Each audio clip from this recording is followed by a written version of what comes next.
Close. Oferecimento TAM Viagens, Amiron, Uniron, Mariano Materiais de Construção, Rondoclin. Nosso programa de hoje falando de uma data muito importante para a história, para a cultura de Rondônia. E obviamente está ligada à Estrada de Ferro Madeira Mamoré, que é o principal patrimônio histórico e cultural de nosso estado. 10 de julho, esta data marca a nacionalização da Estrada de Ferro Madeira Mamoré, fato que aconteceu há 78 anos atrás. E o que vem a ser essa nacionalização? Foi quando os ingleses desistiram de continuar operando a Estrada de Ferro, entregaram e o governo brasileiro assumiu a Estrada de Ferro. Eu comecei falando sobre isso porque há uma coincidência interessante. Há 100 anos se iniciava o grande apogeu, ou a grande obra épica, que é a construção da Madeira Mamoré, ligada intimamente ao Rio Madeira, já que o objetivo era vencer as cachoeiras entre Porto Velho e Guajará-Mirim e, com isso, permitir a navegação da Bolívia até o Atlântico, passando aqui pelo Madeira, entrando no Amazonas e saindo lá próximo ao Pará. Pois bem, 100 anos depois nós temos uma outra grande obra ligada ao Rio Madeira, que é a construção das usinas. São 2 usinas sendo construídas no Rio Madeira. Quer dizer, este rio realmente é muito importante para as grandes obras da nossa região. E como a cidade está cheia de pessoas que talvez não conheçam essa história, e até mesmo muitos rondonienses que desconhecem a epopeia, a obra épica, quase lendária que foi a construção da Madeira Mamoré, em homenagem a essa data da nacionalização da ferrovia, 78 anos da nacionalização da ferrovia, eu vou apresentar aqui uma síntese de um vídeo que mostra um pouco da história, de como começou, de como foi idealizada, da construção da Madeira Mamoré, dos fracassos, das falências, dos dramas, das mortes que representou esta obra que ficou conhecida como Ferrovia do Diabo. Vou recorrer a um vídeo do cineasta Beto Bertanha, que fez um trabalho já há uns 15 anos sobre a Madeira Mamoré, ainda hoje é uma das referências quando se trata em documentário da Madeira Mamoré. Traz muitas informações, nós selecionamos 2 trechos que mostram bem a ordem cronológica da construção da Madeira Mamoré. Só para lembrar, a Madeira Mamoré começou a ser idealizada na década dos anos de 1840, mais ou menos, quando a Bolívia já procurava a sua saída para o Atlântico. E aí esse processo veio amadurecendo até que no início do século XIX, 1902, a obra começou a ganhar realmente um grande vulto e acabou sendo concluída em 1912. Uma obra que também passou pela necessidade de compor com a Bolívia para que as terras hoje do Acre, que eram bolivianas, pertencessem ao Brasil. Uma obra também que ganhou importância histórica durante a Guerra do Paraguai. Foram muitos fatores que influenciaram a construção desta obra, até hoje uma das maiores obras épicas do Brasil. Eu convido você a conhecer, nesse vídeo maravilhoso de Beto Bertanha, um pouco da história do que é a Estrada de Ferro Madeira Mamoré. Quem primeiro pensou numa ferrovia para superar as cachoeiras do Madeira foi o general boliviano Quentin Quevedo, em 1861. A ideia foi imediatamente defendida pelo engenheiro brasileiro João Martins da Silva Coutinho, funcionário da então província do Amazonas. Silva Coutinho foi o primeiro também a propor que o Brasil se unisse à Bolívia para construir uma ferrovia ligando o Rio Mamoré ao então Porto de Santo Antônio do Madeira. Alegava questões de segurança nacional. 4 anos depois, o Paraguai declara guerra ao Brasil, captura o navio mercante Marquês de Olinda, invade e ocupa o sul do Mato Grosso, isolando-o do país. O governo brasileiro vê a importância da navegação pelo Rio Madeira para manter o Mato Grosso integrado ao país e envia os engenheiros alemães Joseph e Franz Keller para estudarem a ferrovia defendida pelo general Quevedo. Dom Pedro II assina um tratado de amizade com a Bolívia para a livre utilização dos rios fronteiriços. A Estrada de Ferro Madeira Mamoré tem origem, portanto, na Guerra do Paraguai.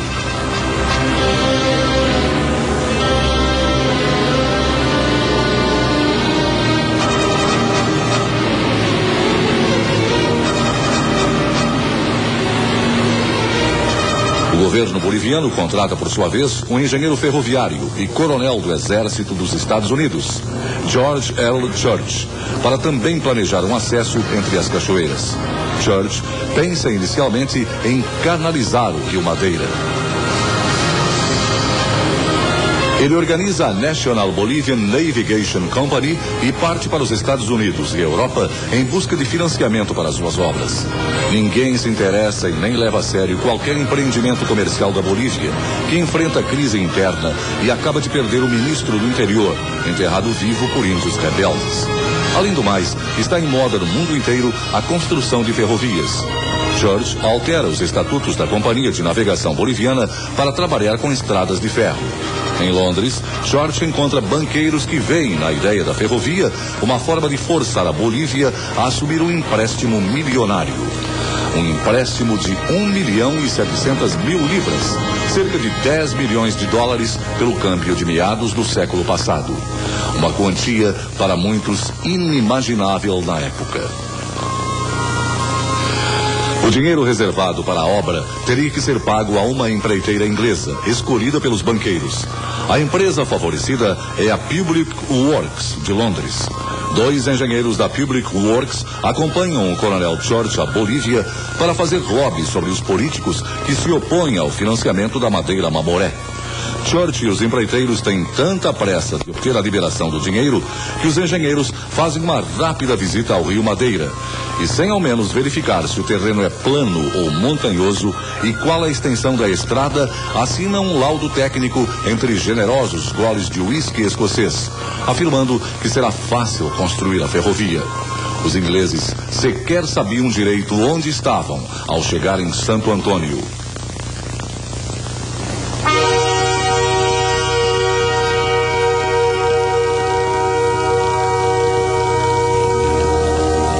O Brasil, nessa época, já não tinha mais interesse pela madeira mamoré. Não há verbas para investir na Amazônia. A Guerra do Paraguai está no fim. A ligação do Mato Grosso com madeira perde, assim, a importância estratégica militar. Dom Pedro impressiona-se, porém, com o coronel Church. O ilustre militar norte-americano é nada menos do que o vice-presidente da Real Sociedade Geográfica de Londres. Church convence o imperador brasileiro a lhe autorizar a ferrovia, que passaria pelo território brasileiro. Dom Pedro exige que Church funde uma empresa no Brasil. Não basta ao imperador que a obra seja financiada pela Inglaterra e a conta paga pela Bolívia.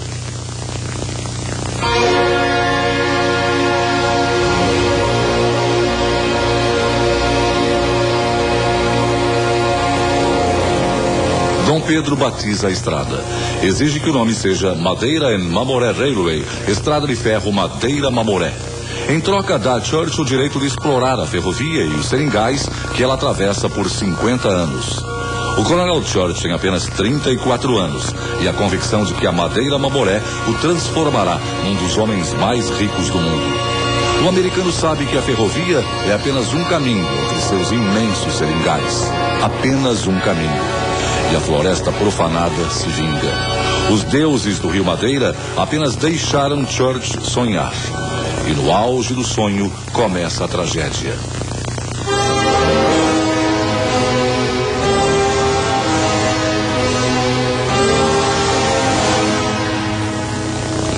O pesadelo começa no dia 6 de julho de 1872, quando chega a Santo Antônio um grupo de 25 engenheiros da Public Works. Os ingleses trazem equipamentos e material para assentar 36 quilômetros de trilhos, mas logo são atacados pela malária, pela varíola, pelos índios. É um mundo estranho que mata os intrusos. O calor e a umidade da floresta sem fim. Os mosquitos, os infernais e invencíveis mosquitos. Cachoeiras tragando barcos com tripulações inteiras. Em 10 meses, os ingleses da Public Works abandonam Santo Antônio sem assentar um único metro de trilho. Em Londres, há pânico na Bolsa de Valores. A empreiteira pede indenização, alegando em juízo que a região das Cachoeiras do Madeira é uma zona de podridão. Um antro de podridão onde os homens morrem como moscas porque o traçado da estrada corta a região cheia de pântanos e de rochas e na qual, mesmo dispondo-se de todo o dinheiro do mundo e de metade de sua população, seria impossível construir a ferrovia.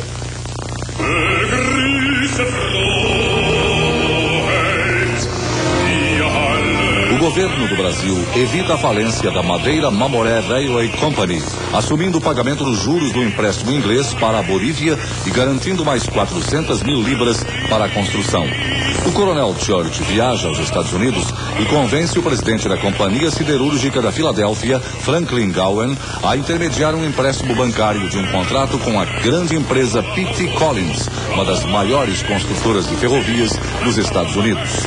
O dono da Companhia Siderúrgica foi, na verdade, subornado por George, que lhe assegurou exclusividade na compra dos trilhos.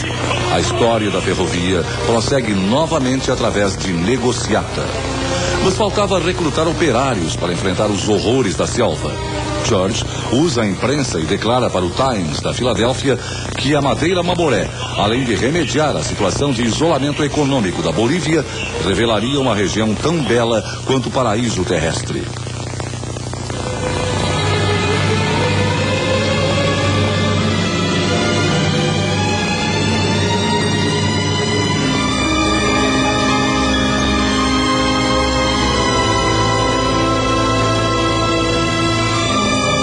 George disse ainda: não sou nenhum visionário.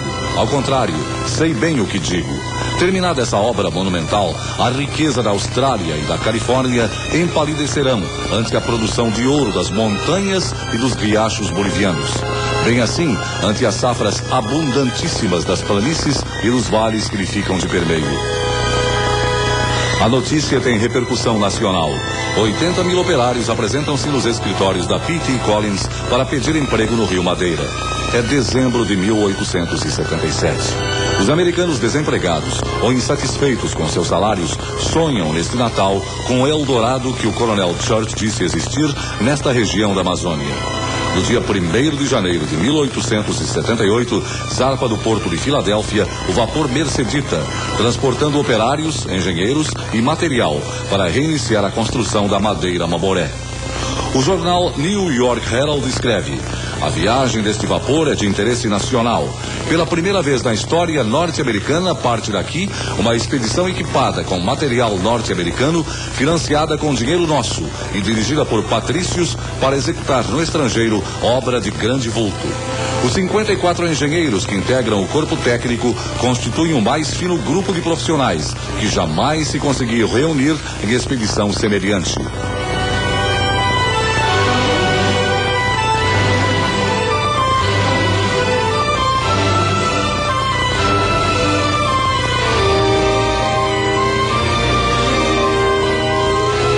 A Madeira Mamoré representa o primeiro empreendimento técnico comercial internacional dos Estados Unidos. Mas os deuses da floresta parecem estar atentos aos novos intrusos. E 28 dias após a partida do Mercedita, outro navio prepara-se para zarpar em direção a Santo Antônio. É o vapor Metrópolis.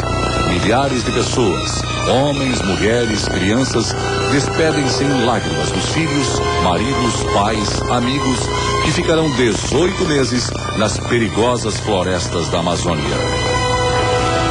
No dia seguinte, 29 de janeiro de 1878, uma violenta tempestade despedaça o navio contra rochedos na costa da Carolina do Norte. 80 operários morrem no naufrágio. Muitos outros americanos morreriam no ano seguinte nas selvas. O desastre da P.T. Collins foi maior do que o da inglesa Public Works. O inferno da P.T. Collins começa com as doenças tropicais, os ataques dos índios e outros tormentos que haviam afugentado os ingleses.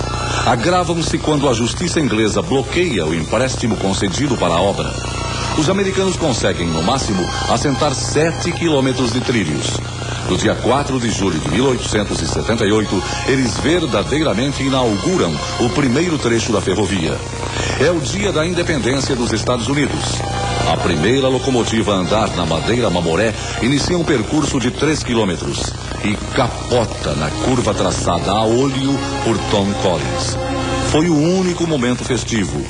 Os Collins abandonam a construção em 19 de agosto de 1879. O saldo da aventura foi a morte de 450 homens, sem contar os 80 que morreram no afundamento do Metrópolis.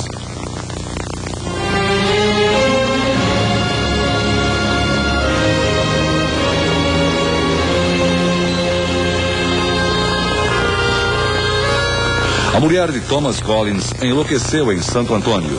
O irmão Philip tornou-se mendigo nas ruas de Belém do Pará, juntamente com 300 de seus compatriotas e ex-empregados, também pedindo esmolas na capital do Pará. A falência da P.T. Collins fez o coronel George desistir da madeira Mamoré. Bem, você conferiu aí a primeira parte desse documentário belíssimo do cineasta Beto Bertanha sobre a madeira Mamoré, exatamente neste final de semana em que se comemora os 78 anos da nacionalização da estrada de ferro Madeira Mamoré. No próximo bloco, nós vamos dar sequência para mostrar a luta, a obra épica que foi construir essa ferrovia, atravessando pântanos no meio da floresta, com as pessoas morrendo por doenças endêmicas, por ataques de índios. Toda a dificuldade. Você viu no bloco anterior aí, inclusive, a falência de grandes corporações americanas que não conseguiram levar essa obra adiante. Nós vamos ver no próximo bloco outras tentativas até efetivamente a conclusão desta obra que foi realmente um grande marco na história ferroviária do mundo. Antes do intervalo comercial, deixa eu deixar uma dica aqui para você que tem cartão de crédito Mastercard. Entre nesse site, www.surpreendamc.com.br, cadastre o seu cartão de crédito, que automaticamente, cada compra que você fizer, você vai ganhar um ponto, independente do valor da compra. E as compras que você fez nos 2 meses anteriores também se transformarão em pontos. Com 15 pontos, você já tem direito a um pacote turístico. Basta que você vá a TAM Viagens, compre um pacote turístico, tanto para o Brasil quanto para o exterior, com toda a facilidade de pagamento, com os menores preços do mercado, e automaticamente, sem concorrer a nada, você ganha mais um pacote para você levar quem você quiser. Realmente uma grande promoção da Mastercard com a TAM Viagens. TAM Viagens que também tem promoções especiais para você fazer a sua viagem, seja de férias, de negócios, conciliando o transporte aéreo, hotéis, tudo o que você precisa para uma viagem tranquila e com toda a tecnologia e qualidade de serviços da TAM Viagens. Close. Oferecimento TAM Viagens. Ameron. Uniron. Mariano Materiais de Construção. Rondoclin.